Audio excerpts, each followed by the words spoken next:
नमस्कार स्टूडेंट्स, केवल मैं ईश्वरीय यूट्यूब चैनल में आपका हार्दिक स्वागत है। स्टूडेंट्स, अगले कुछ दिनों से हम फोटोसिंथेसिस के बारे में देखते आ रहे हैं। फोटोसिंथेसिस के अंदर हमने लाइट रिएक्शन क्या है वो देखा, डार्क रिएक्शन के बारे में देखा, C3 साइकिल के बारे में देखा।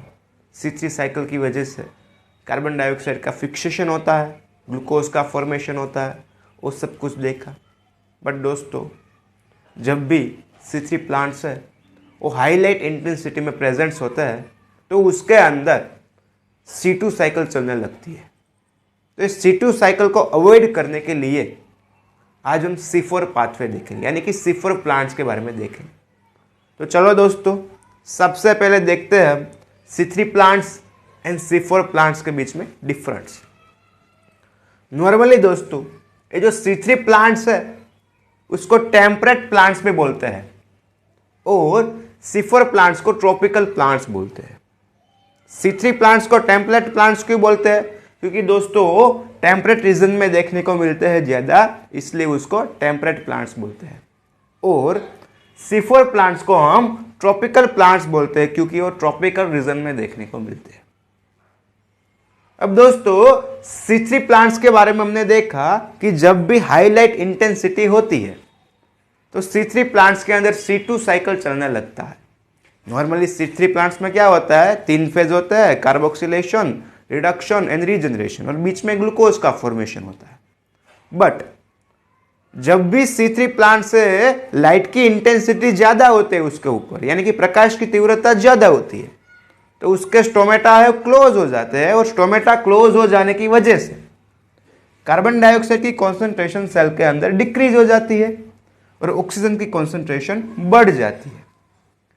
ऑक्सीजन की कॉन्सेंट्रेशन बढ़ने की वजह से रुबिस्को एंजाइम है वो ऑक्सीजनेज एक्टिविटी करवाएगा और C2 साइकिल चलेगा, यानी कि C3 प्लांट्स के अंदर C2 साइकिल होती है जब भी हाई लाइट इंटेंसिटी प्रेजेंस होती है तब। बट दोस्तों, इस C2 साइकिल चले तो 25% कार्बन का लॉस होता है, यानी कि 25% फिक्स कार्बन का लॉस होता है। तो आधे घंटे 1 घंटे के लिए C2 साइकिल चले तो कोई ज्यादा प्रॉब्लम नहीं है। बट इस C4 प्लांट्स तो दोस्तों ट्रॉपिकल रीजन में देखने को मिलते हैं।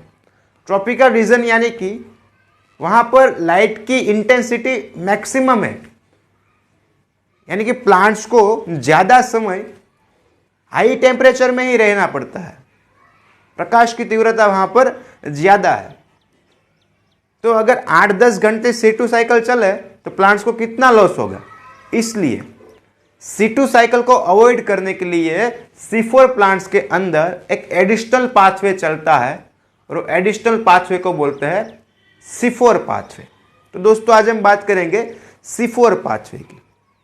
C2 साइकिल को अवॉइड करने के लिए जो पाथवे चलता है दोस्तों, उसको बोलते हैं C4 पाथवे। तो नॉर्मली क्या होता है, C3 प्लांट्स के अंदर लाइट की इंटेंसिटी बढ़ जाने की वजह से कार्बन डाइऑक्साइड की कॉन्सेंट्रेशन डिक्रीज हो जाती है। हम जानते हैं कि क्यों डिक्रीज हो जाती है, क्योंकि लाइट की इंटेंसिटी बढ़ जाने की वजह से स्टोमेटा है वो क्लोज हो जाते हैं C3 प्लांट्स के, इसलिए कार्बन डाइऑक्साइड की कॉन्सेंट्रेशन सेल के अंदर डिक्रीज हो जाती है और ऑक्सीजन की कॉन्सेंट्रेशन बढ़ जाती है। बट C4 प्लांट्स तो ट्रॉपिकल रीजन में देखने को मिलते हैं, यानी कि उसको ज्यादा समय लाइट में ही पसार करना है, हाई लाइट इंटेंसिटी में ही पसार करने हैं, तो इसके अंदर C2 साइकिल नहीं चलती। और C2 साइकिल को अवॉइड करने के लिए एक एडिशनल पाथवे उसके अंदर चला जाता है, उसको बोलते हैं C4 पाथवे। यानी कि C4 प्लांट्स है उसमें लाइट मैक्सिमम होती है उस एरिया में, और CO2 की कॉन्सेंट्रेशन ज्यादा होती है सेल के अंदर और O2 की कॉन्सेंट्रेशन कम होती है। तो CO2 को एक्यूमुलेशन करने के लिए एक एडिशनल पाथवे चलता है जिसको हम बोलते हैं C4 पाथवे या तो CO2 एक्यूमुलेशन पाथवे। दोस्तों, C4 पाथवे है उसको CO2 एक्यूमुलेशन पाथवे भी बोल सकते हैं, या तो कार्बन डाइऑक्साइड कॉन्सेंट्रेटिंग पाथवे भी बोल सकते हैं, जिसमें दोस्तों एक एडिशनल पाथवे प्रेजेंट होता है जो C2 साइकिल को अवॉइड करता है। यानी कि ये जो C2 साइकिल जो हो रही है, यानी कि हाई टेम्परेचर जब भी होता है तभी ऑक्सीजन की कॉन्सेंट्रेशन ज्यादा होती है सेल के अंदर और CO2 की कॉन्सेंट्रेशन कम होती है। एक कंडीशन हो रही है C2 साइकिल के लिए। दोस्तों एक कंडीशन किसके लिए है? C2 साइकिल के लिए। हाई टेम्परेचर के अंदर कार्बन डाइऑक्साइड की कॉन्सेंट्रेशन डिक्रीज होती है और ऑक्सीजन की कॉन्सेंट्रेशन इंक्रीज होती है, जिसकी वजह से रूबिस्को एंजाइम है वो C2 साइकिल स्टार्ट करता है। इस कंडीशन को अवॉइड करने के लिए दोस्तों याद रखना, इस कंडीशन को अवॉइड करने के लिए कुछ कुछ प्लांट्स के अंदर, यानी कि जो ट्रॉपिकल रीजन में देखने को मिलते हैं, वो C4 प्लांट्स के अंदर एक एडिशनल पाथवे प्रेजेंट होता है। उस पाथवे को ही बोलते हैं C4 साइकिल, यानी कि C4 पाथवे। दोस्तों याद रखना, C4 पाथवे के लिए कौन सी कंडीशन एप्लीकेबल है? तो C4 पाथवे के अंदर CO2 की कॉन्सेंट्रेशन ज्यादा होती है और ऑक्सीजन की कॉन्सेंट्रेशन कम होती है। और ये है वो C2 साइकिल को अवॉइड करने वाली कंडीशन है। यानी कि हाई टेम्परेचर प्रेजेंट होता है, ऑक्सीजन की कॉन्सेंट्रेशन ज्यादा होती है और CO2 की कॉन्सेंट्रेशन कम होती है, तभी C2 साइकिल चलती है। तो इस कंडीशन को अवॉइड करने के लिए C4 पाथवे प्रेजेंस होता है C4 प्लांट्स के अंदर। दोस्तों तो ये C4 प्लांट्स के अंदर C4 प्लांट्स के अंदर C4 पाथवे जो प्रेजेंट होता है, तो क्यों होते हैं ऐसी? तो C4 प्लांट्स के अंदर कुछ एनाटॉमी देखने को मिलती है, यानी कि दो एडेप्टेशन देखने को मिलते हैं उसके अंदर। सबसे पहला है क्रेंज एनाटॉमी स्ट्रक्चर देखने को मिलता है और दूसरा है बायोकेमिकल एडेप्टेशन। C4 प्लांट्स के अंदर C2 साइकिल ना चले इसके लिए दो एडेप्टेशन देखने को मिलता है, यानी कि anatomical adaptation and biochemical adaptation. दोस्तों एनाटॉमिकल एडेप्टेशन के अंदर उसके लीफ में, यानी कि C4 प्लांट्स के लीफ में एक क्रेंज एनाटॉमी देखने को मिलती है। क्रेंज नाम के साइंटिस्ट ने C4 प्लांट्स के लीफ में ऐसी रचना देखी जिसकी वजह से उसको क्रेंज एनाटॉमी बोलते हैं। तो C4 प्लांट्स के लीफ के अंदर क्रेंज एनाटॉमी देखने को मिलती है, जिसकी वजह से उसमें C2 साइकिल नहीं चलती और CO2 एक्यूमुलेशन पाथवे चलता है, यानी कि CO2 को एक्यूमुलेशन कर सकता है, इसलिए क्रेंज एनाटॉमी प्रेजेंट है। दोस्तों ये जो लीफ के अंदर ऐसी स्ट्रक्चर देखने को मिलती है, यानी कि अपर एपिडर्मिस, लोअर एपिडर्मिस और वास्कुलर बंडल जो है जाइलम और फ्लोएम, उसके सराउंड में ए सेल, मेसोफिल सेल और ए बंडल सिच सेल। तो मेसोफिल सेल और बंडल सिच सेल है, उसके बीच में इधर कहीं C4 पाथवे चलने को मिलती है, यानी कि C4 पाथवे देखने को मिलता है। यानी कि दूसरा एडेप्टेशन है बायोकेमिकल एडेप्टेशन।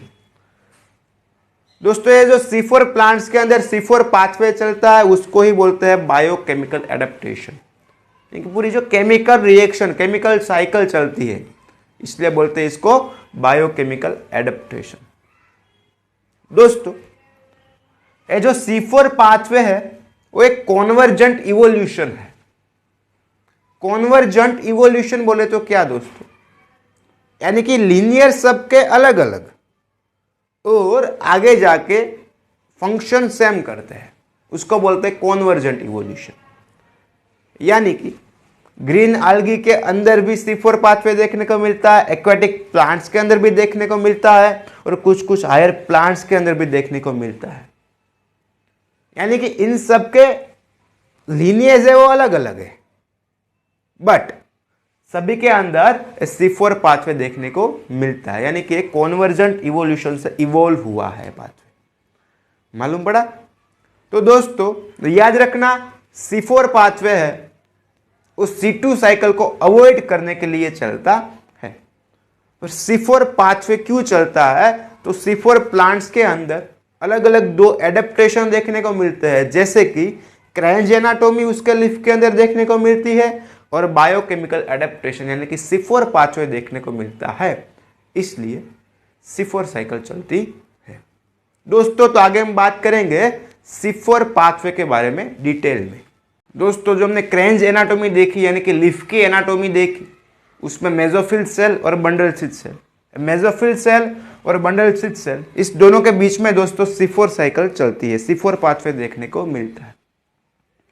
तो दोस्तों मेसोफिल सेल है, उसके अंदर के क्लोरोप्लास्ट है वो ग्रेनल है, यानी कि जिसमें ग्रेना का पार्ट्स ज़्यादा है और स्ट्रोमा का पार्ट्स है वो कम है।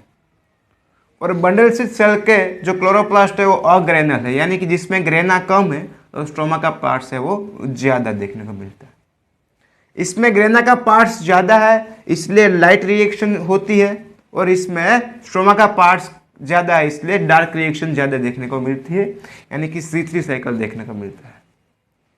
लाइट रिएक्शन ज़्यादा होने की वजह से इधर O2 का इवोल्यूशन ज़्यादा होता है, O2 ज़्यादा इवोल्व होता है और इधर O2 है वो कम इवोल्व होता है, इधर C2 साइकिल नॉट कंडक्टेड।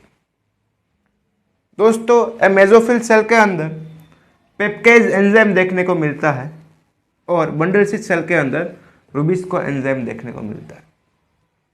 दोस्तों डिटेल में हम आगे बात करेंगे जब C4 पाथवे देखेंगे तब।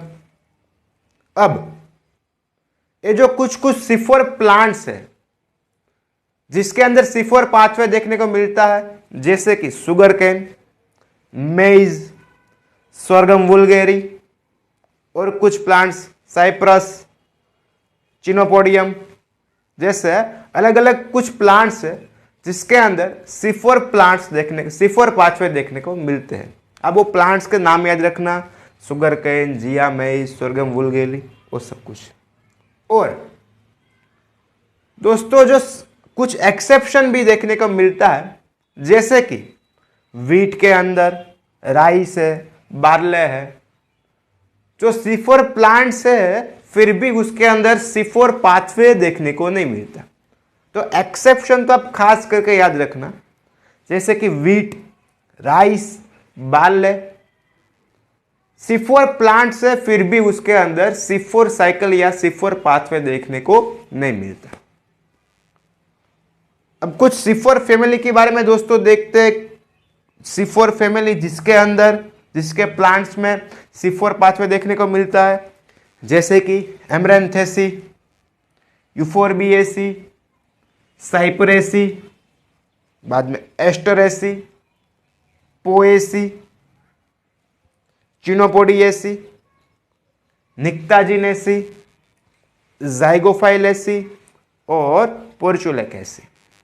दोस्तों तो इधर 7-8 फैमिली के नाम जो दिए हैं वो आप याद रखना कि जिसके अंदर C4 पाथवे देखने को मिलता है। दोस्तों तो हम आगे बात करेंगे C4 पाथवे को डिटेल में।